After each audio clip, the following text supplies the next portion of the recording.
Mm. Hello and welcome to our second lot of stories from the stage as part of the Festival of Discovery. We have our open mic sessions with some amazing guests, and I've got three more powerfully ordinary but incredible people for you to hear from today and for me to speak to. So first of all, I'd like to say a huge welcome to Lucy. And Lucy, would you like to just introduce yourself? Hi, thank you very much for the invitation. It's nice to come along to a festival, be it online, but I noticed my festival attire. Being a long-standing festival goer, it's sad that we can't do actual festivals this year, but hey ho, this is as good as it gets, so I'm chuffed to be invited, so thank you very much. Yeah, my name's Lucy, and I'm the director or co-director of an organisation called Outside Lives, and we're based in North Wales. We're just on the outskirts of Mold, in a little village called Gwynymynedd as our HQ, and yeah, so that's us. That's fabulous. I was going to say Gwynymynedd. I might say that wrong. So GWERMYNYNY. Thank you for sharing that. Well, sadly, now this shows my misspent youth. I've never been to a festival, so at least I get to come to this one. So, Lucy, as you've been outdoors quite a lot, would you like to share with us a little bit about what you do in Outside Lives? Yeah, so I suppose starting from the beginning, Outside Lives was born from a concept called permaculture. So taking a year sabbatical from my job as a social worker, a bit frustrated at the time, decided to leave on a motorbike and jet off into Spain, or cycle, ride over to Spain on my bike, and studied a concept called permaculture, which is around gardening. And I realised what I was studying actually could be applied to people and communities as well. So I knew that we had this amazing space that we could use to connect people, to bring people together, to celebrate the environment and the outdoors. And that's what we did. So we started in 2019, and our aim really was to bring people together to do different things outside and connect people through their passions and their interests. So I suppose it's really important to tell you the value base behind Outside Lives, which is earth care, people care, and future care. So we do anything that sort of fits in line with those values, and we stay really true to those. So we launched a number of different groups based on people's passions and their interests, ranging from art to nature to all sorts of different things, to music to performance, each of those with very strong connections to the outside.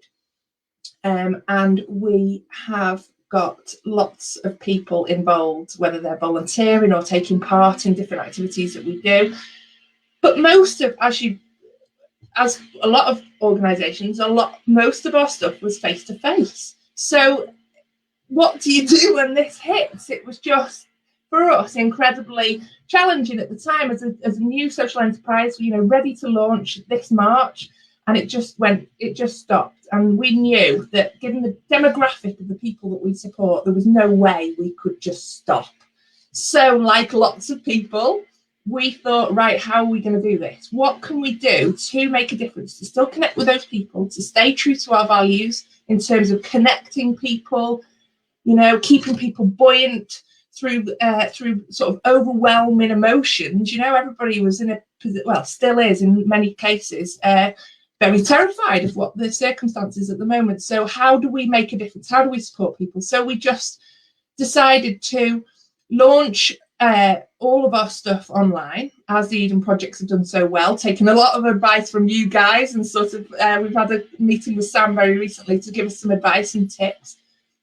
Taking all our groups online, connecting people through those groups quite successfully, we hope. The links will be shared afterwards, so hopefully people watching might want to join us. So we did that, and it's been brilliant. We're very, very aware that there's folk out there who aren't connected to the online stuff that we've got going down, you know, and we're constantly trying to think of ways that we can connect with those folk also, you know. So that's us in a nutshell, really, from day one to right till now. That's incredible. It sounds amazing. I think it's what I really like is the use of the word outside as well, because we often talk about getting outside into nature, and as soon as you say nature, people feel they have to go somewhere else and not just outside where they are, you know, and they are a part of it. I also loved your 3 principles. So at Eden, we're all about connecting people to each other in the living world, and I think they echo so nicely. What is it that you discovered, I suppose? What is it, the thing that you discovered most about yourself and where you live as you started to do this sort of work? How little time I did spend outside in my old job. You know, as a social worker, I sat behind a desk. Yes, I'm doing that now, I know. But how important it is to get outside and be out and in the outdoors. How, you know, we've talked to some folk who've got dementia recently, and they were telling us that, you know, when they go outside, there's no pressure, there's nothing that they need to do. There's no, you know, it's all about being mindful, noticing, taking part in that moment as, you know, there and now. So that works across the board. You know, we're very much about, you know, not focusing on people's sort of diagnosis or problem, just connecting people through their interests. And the outdoors is massive. You know, we're doing as much as we can to sort of think of ways that we can connect people with getting outside, whether that be just by a bird feeder. We've got a bird feeder out here that's just constantly covered in birds. Just little things to make those connections is really important. And thinking of ways we do that. So we don't want people to be online constantly. We're not saying that. What we do try and do is give people activities to take them outside, to get them engaged, to then feedback and sort of share, celebrate with us and share what they've experienced and what they're doing. That's fabulous.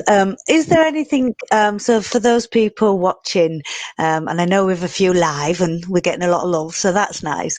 Have you got any ideas what they could do today? What could they do today to connect or to inspire themselves to get outside? Because I have to say, it's a bit dank up here in Cumbria. So, I mean, this is going to sound a bit cheesy, really, but sometimes I wake up in a really bad mood. And had this conversation with my partner's son last night, and he said the same. He wakes up in a really bad mood, and we talked about, okay, so how do we spin that? How do we feel better? You know, and we said last night, you know, let's wake up in the morning and think of reasons to be grateful. What are our 3 reasons to be grateful? And there I am washing up outside. I'm living outside at the moment. I'm living in a caravan. All because of the pandemic. I can't go into the house. My sister's really poorly, so she's particularly vulnerable to this. So I'm keeping everything away from her. But stood outside thinking this is just such an adventure. I'm on an adventure. So 3 reasons to be grateful. And when you're in a bit of a bad mood, it's quite tough to do that sometimes. But it certainly made me think about it this morning. So yeah, that's what I would suggest to people. Just sit back and think. Actually, what am I grateful for today? Thank you. Well, I tell you what, Lucy, I'm grateful that you've come and joined us, but I'm going to bob you backstage now. So don't worry, people. Lucy will be back at the end of the interviews, and I've got another fab guest for you now, and that is the amazing Alan. Yay. Are you there, Alan? Ooh, now then. I'm not sure where that Alan is. I saw him in the, I think he might be having problems with his internet. It's a rainy day. You see, I said the weather was bad. Yeah. Are you there, Alan? In person? Yes, hopefully. Just not in picture. Not in picture. Shall I bring James on and give you a minute to figure that out? Go on then. Sorry, Jane. Right, so changing schedule. I hope James hasn't run away for a cup of tea. No, he hasn't. I'm You're here. very Hiya, James. Well, I was going to say the awesome Alan. I better say I don't know, what shall I say? The jolly good James. I was trying to think of letters that match. J is a tricky one.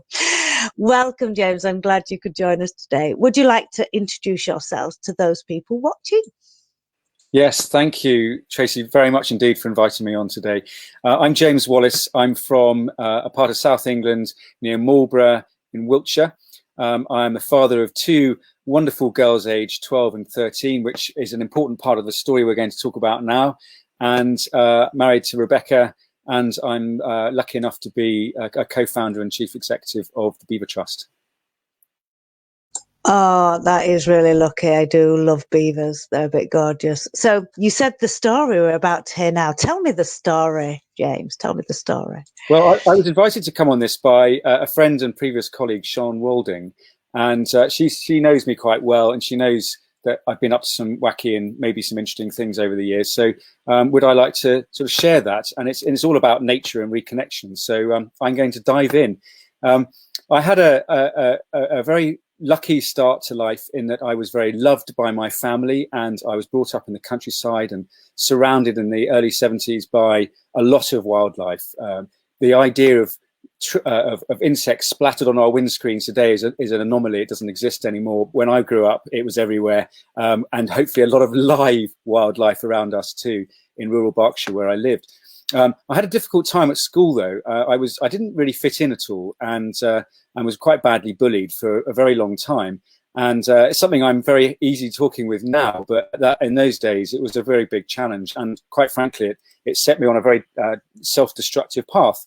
I was expelled from school, and I ended up living on the streets and in squats, and developed a very unhealthy drug addiction and alcohol addiction. And again, something I can talk about easily now, but I imagine some people watching this might resonate with that particular issue, particularly in lockdown, where the amount of people have turned to food, alcohol, and substances that have not done them any favors, and many other people have done the exact opposite and cleaned their act up. So having had a very difficult time, I managed to pull myself out of it at the end of the 80s, and found myself falling into an early career in archaeology, and looked at the rise and fall of civilizations, and found that by studying this extraordinary relationship between humans and the rest of nature, that we have done a very good job of basically cocking it up quite a few times. And it is no wonder to me, as a guy in his late 40s, to see that the state of nature in this country is pretty abysmal. So the story is one of addiction and extinction, in that whilst I have not done myself any favors, having sort of fallen out with society as a young man and a kid, we fell out with nature, in my opinion, and consequently, very depressingly, I'm sad to say that we are the most nature depleted country in the whole of Europe, and we're one of the 20 worst nature depleted countries in the world. We rank 18th from the bottom. So it's a very worrying state, and I don't need to tell your viewers too much about that, because I'm sure everyone tuning in will probably be quite aware of these things, and we just have to look out the window. Having sorted myself out, I decided that I was going to try and do something good. I had a period in the corporate world, which was a very interesting experience, but I found that the organization I worked for wasn't a very ethical organization. And in the very early 2001, I left, and I went back to school. And I did my second degree, which was in a master's degree in holistic science at a place called Schumacher College in Dartington, which I'm absolutely certain some people listening to this will know about. And I learnt about natural systems theory. And I learnt from people like James Lovelock and Jane Goodall and Teddy Goldsmith. Imagine, Vandana Shiva, these incredible people who shared with me all their wisdom and experience, that the world can be understood under a microscope, and it should be sometimes killed, cut up and inspected and tried to be objectified about it. But also that we need to learn through experience. And we need to learn through things like permaculture, was just a minute ago, about how we can use regenerative agriculture, for example, and sustainable development systems and finance. So for the past 19 years or so, I've been using that experience to try and set up environmental enterprises. And they've ranged from renewable energy and sustainable green finance, city centre regeneration, rural regeneration, climate communications, ecotourism, and then the past 5 years have been particularly on nature restoration and conservation. So I set up an organisation called Necton with an old friend, and that was to explore the deep ocean and look at ocean health. And we went off on an expedition with hundreds of scientists to Bermuda and look at the state of the ocean around there in the Atlantic. And I helped a friend of mine, Al Harris, run his organisation called Blue Ventures for a year and a half, one of Britain's top marine conservation organisations. And that was working with very poor communities in Madagascar, for example, and across the tropics to try and fish more sustainably. And then most recently, I set up Beaver Trust with some of my friends. And we did that so that we could try and help reconnect people in Britain with our environment, to try and empower people to get outside, to try and resolve situations on our doorstep. And so whilst preparing for this and talking to your colleagues over the past couple of weeks, we were saying, what are the key things that might be I could share in that journey from addiction through to recovery? Well, I've had a difficult time, and lots of people have had a difficult time, even if it's recently or a longer period in their lives. And I have found, hand on heart, that working outside with my sleeves rolled up with other human beings trying to recover the natural world that we are a part of has been the most rewarding and fulfilling experience I've ever had. And it will be all I do forever. I mentioned my daughters. They're now following suit, as my wife does. She's a gardener. And our girls and us, we're out all the time trying to understand the natural world and try and make a little bit of a difference. So I'll pause there, and you might want to ask a question. No, I think you did a very thorough job there of explaining that. It's fascinating, isn't it? How our childhood can really impact, but actually that road of recovery, if we have hope for it for us as individuals, we certainly have hope for it for our wildlife and the nature that's around us. I too was bullied, probably for different reasons, being slightly rotund and ginger, but maybe that's what takes you into the community space as we go on. You've shared a lot about yourself and the work you do, and I think it's fascinating that trying to impact on things that are at your doorstep. What can people listening do, James? What do you think those listening could do or find out? I'm a keen gardener and I'm really trying. I love being outside. I probably miss half the nature under my nose because I don't know. I'm out there being part of it. What can people do around? Well, I think the phrase I used a minute ago of rolling one's sleeves up is really, really important. It's only through practical experience, and I think by doing it with other people, that we can really reconnect with each other and try and resolve problems within our communities and the global community, and also with our relationship with the rest of the natural world. So, for example, with the Beaver Trust, we work with river restoration projects. We help empower and inform local communities to work with this wonderful native species, which is an ecosystem engineer that slows down water, prevents flooding to a degree, helps us deal with drought, cleans water, provides biodiversity, habitats for wildlife, and so on. And we feel that by getting outside and helping work with your local river keeper, your local rivers trust, for example, your local wildlife trust, and so on, and organisations like us, that we can work alongside farmers, work alongside anglers, work alongside government and foresters. So I think one of the biggest challenges we face as a community in Britain is that historically, some wonderful conservation projects have happened, but they've been quite disconnected in general. And what we need now, if we're going to respond to the climate and ecological crisis that we face, which isn't going away in our lifetimes, then we need to work together. We need to unlock horns. We need to put our self-interest and our own concerns aside. And we need to work as a community. And that means as families, schools, businesses, farmers, and so on, all of us working together. And I think practically that can mean simply going for a walk with a mammal mapper that the Mammal Society have and register when you see an otter or a water vole. Or it might be counting butterflies, or it might be planting trees, or it might be cleaning up rubbish that's accumulated. Those sorts of things, little things, make us feel really good. Thank you. That's fabulous. Thank you, James. You've just reminded me of another stat that I heard more recently, which is there are as many nature reserves in the UK as there are McDonald's. And I think, I didn't know that. Yeah, not everyone knows where their nearest nature reserve is. Right. Well, thank you for that, James. I will bring you later. That was very, very passionate. And I believe I can certainly see him backstage. So I'm hoping that the lovely Alan can join us this time. Hey, here we go. Thank you for joining us, Alan. I'll just put you on mute while we take in turns chatting, because I always get a good echo. So, Alan, thank you. Final but not least, our last but not least one of today. Would you like to just introduce yourself and let the people watching know a little bit about you and what you do? Okay. Yep. Alan Cook, Leon Seen, now grown up teenage plus children. And at the moment I'm helping run and develop Just Ride Southend, which is a all-inclusive cycling project based at a local borough athletics track. So, yeah. And what sort of things do you do there? And when did your project, I think it's called Just Ride, isn't it? When did Just Ride start, and what made you want to set it up? Well, Eden were part of that discovery. Me and Gwen came to a community camp in 2013 at Eden. Off the back of that, when we came home, shortly after that, Gwen was invited to come along to a discussion group around. Actually, what came out of that was Just Ride Southend. So it was an opportunity to try and find somewhere safe for people to come and cycle.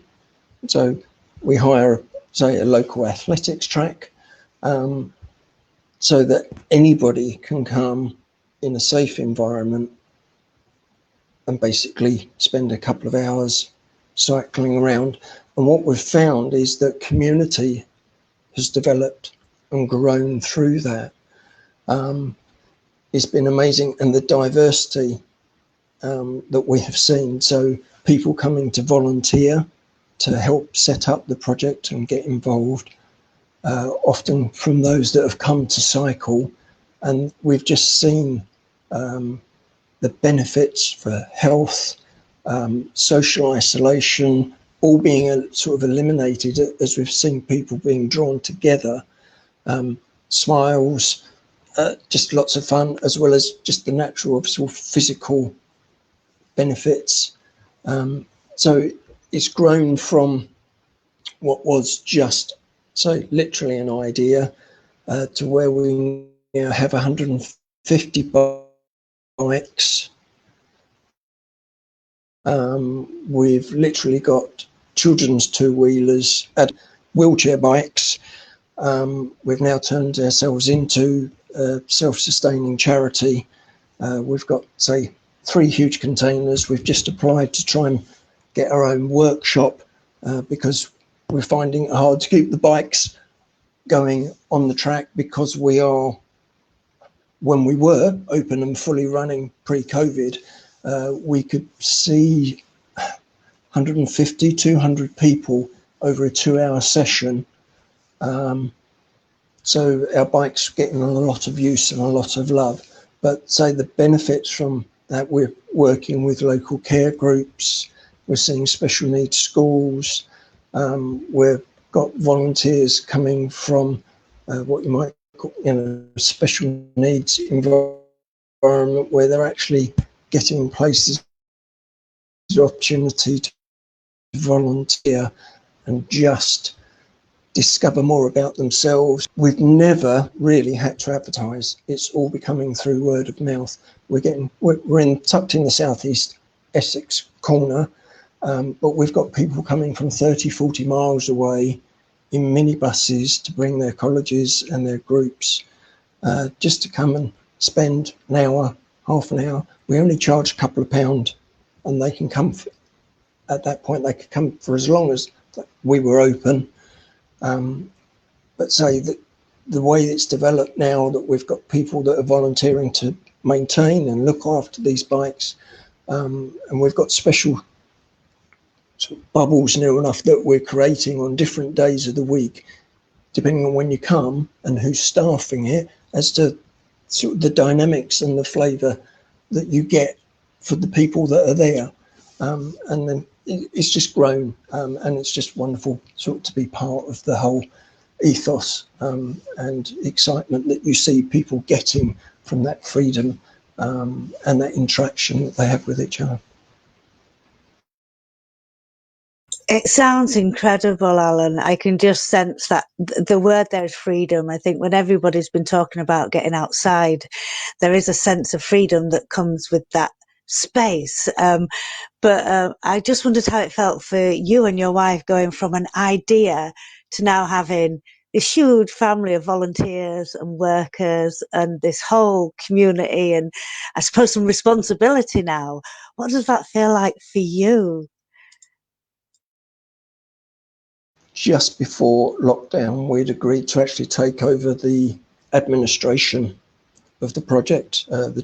Brian has set it up back in 2014, a step back. So me and Gwen have taken on the running. So it's, we literally had one container and a few bikes, and we're to the point now where all 3 containers, 40-foot containers we've got, are crammed with bikes. And so we were literally having to consider shutting the gates on because we just had too many people coming. So it's amazing. But what's exciting now is to look at how we can try and diversify the project, because we knew that we were at our capacity. So hopefully we can get back to having the freedom to allow people to turn up and cycle. But what we see is the opportunities to start developing ways, coaches who will come alongside and get children and adults learning to ride for the first time, people with special needs, because we can spend that time on a one-to-one basis, walking, learning, going with them step by step. And we want to develop the maintenance side of it, because we see there's a huge opportunity to be training and engaging with people, to give them skills, to actually be part of the recycle, reuse culture. We've had to turn bikes away that people wanted to donate to us because we had no space to actually store them. So we want to build and develop our own workshop and storage space so that we can start taking some of these bikes in and putting them out on the second-hand market. But the exciting thing is that we can train some of our volunteers to be bike mechanics, and then they can engage with the community by doing bike maintenance courses, puncture repair courses, and start seeing people that wouldn't necessarily easily find to get into the work market an opportunity to do, say, some training in a safe environment, in a place they know, and then hopefully have those skills to take out to volunteer elsewhere, but also to maybe get some employment in the future. So we're just at that really exciting point where hopefully in the new year we'll be released to actually start looking how we can develop this, maybe with, again, children's cycle clubs on Saturdays where we can start developing their skills and their confidence. Maybe we'll be producing the next Sir Chris Hoy or Sarah Story. So there's just so much potential, and it's just exciting to be there at the moment. I think the ideas keep on flowing from you, Alan. I bet as a couple you must be exhausted. It sounds fascinating. I'm going to bring back our other guests now, and the lovely Gronya, who has been keeping an eye on the chat. Gronya, has there been any questions or reflections for our guests before we leave?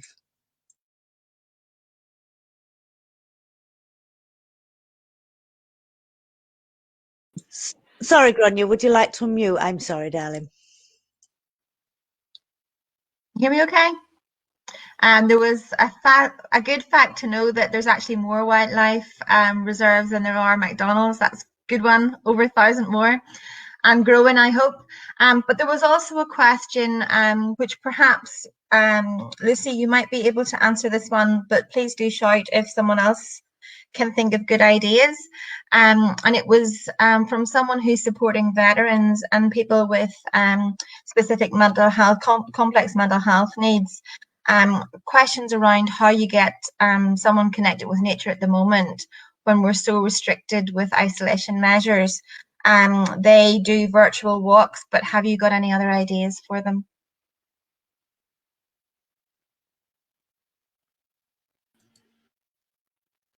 Just need to unmute. Oh, am I there? Yep. This has been one of the biggest challenges for us to think about this. You know, we've got some real strong connections with some nursing homes and things like that. So for us, it's been, how do people actually get outdoors? How do they connect with nature at all? You know, so we've looked at doing things like YouTube videos so that people can, the children can take people, bring the outdoors in. Using nature for art, so using pieces of nature, bringing those inside. It's not the same, we know that. We're trying to be as creative as possible to think of different ways in which people can have nature, you know, come to them. Like I said before, one of my sister's disabled. She's got a bird feeder. It's stuck to her window in her bedroom, or just in the kitchen here. The birds are coming to that. Hundreds of birds all day coming to the bird feeder. Little things matter, you know. It might just be something really, really simple, by looking outside, making sure the view for that person is good, making sure they are seated out, you know, next to the window. Simple things, but actually make a huge amount of difference. In one of our sessions earlier on, it was suggested to put berry bushes in tubs so that they can be brought closer to the window to bring the birds towards people that can't get out. Great idea as well. James. I would add to that, I think those are very good ideas. And building on what I was saying earlier on, for those people who are limited with mobility and on their own, quite literally, there is a world to connect with, and hatch plans. Take advantage of this time that we have, which for many, many people is a rarity. A lot of people have a lot more time on their hands than they would normally. Reach out, find out who your local groups are and national groups. Whatever you want to do has probably been done before. And there will be people who can show you templates for whether it's, I don't know, let's say in our village here, I live in Alderbourne near Marlborough, and we have a bit of an issue with our hedgerows around here, which are cut too hard, and a lot of the wildlife no longer has a habitat. It's very distressing for those of us who go out and watch birds that are no longer able to be there, even in this case in the past week, where a particular hedge has been more or less removed. Plan, talk to your neighbours, find out a way of how you might come together and help work with the farmer in a non-blaming way to offer a solution. There's one particular idea.